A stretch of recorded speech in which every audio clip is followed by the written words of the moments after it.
ভ্যাপসা গরমের মধ্যে ঘন্টার পর ঘন্টা বিদ্যুৎহীন রাজধানী সহ দেশের বিভিন্ন এলাকা। কোথাও টানা কয়েক ঘন্টা বিদ্যুৎহীন, আবার কোথাও দিনে 8 থেকে 10 ঘন্টা পর্যন্ত লোডশেডিং এর অভিযোগ।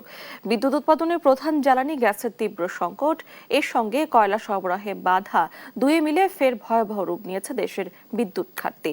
12 আগস্ট জাতীয় পর্যায়ে বিদ্যুতের চাহিদা ছিল 17,237 মেগাওয়াট। বিপরীতে সরবরাহ হয়েছে মাত্র 13,850 মেগাওয়াট, অর্থাৎ সর্বোচ্চ ঘাটতি দাঁড়ায় 3,382 মেগাওয়াটে।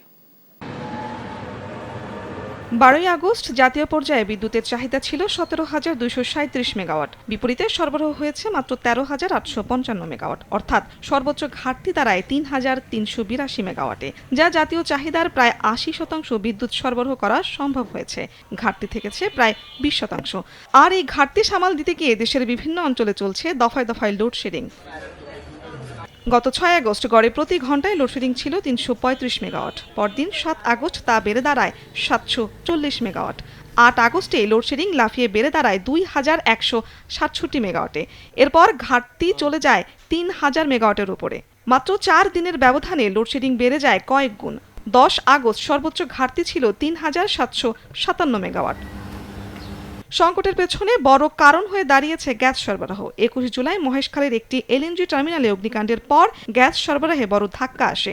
এর সঙ্গে বৈরী আবহাওয়ায় নতুন এলএনজি কার্গো ভেড়াতেও তৈরি হয়েছে জটিলতা। দেশের ভিতরে আছে আমাদের এনার্জি এফিসিয়েন্সি বিষয় রয়েছে, এনার্জি ট্রেডের বিষয় রয়েছে, এনার্জি স্টোরেজ, এই সমস্ত সমস্যাগুলিও রয়েছে। আর তার পাশাপাশি আসলে এখন জিও পলিটিক্যাল সিচুয়েশনও এইটাকে আরো সমস্যা সংকুল, আরো এটাকে গুরুতর করেছে। ফার্নেস অয়েল ভিত্তিক বিদ্যুৎ কেন্দ্র চালাতে 5 আগস্ট দৈনিক উৎপাদন ব্যয় ছিল প্রায় 61 কোটি টাকা।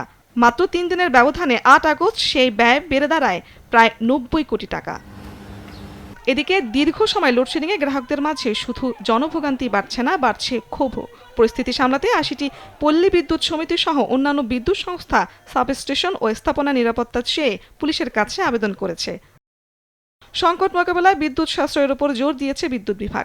নতুন নির্দেশনায় শপিং মল, মার্কেট ও দোকানপাট সকাল 11টা থেকে রাত 8টা পর্যন্ত খোলা রাখার নির্দেশ দেওয়া হয়েছে। বিদ্যুৎ সংকট এখন আর শুধু অন্ধকারের সমস্যা নয়, এর সঙ্গে জড়িয়ে পড়েছে জনজীবন, শিল্প উৎপাদন এবং অর্থনীতির বাড়তি ব্যয়ের প্রশ্ন।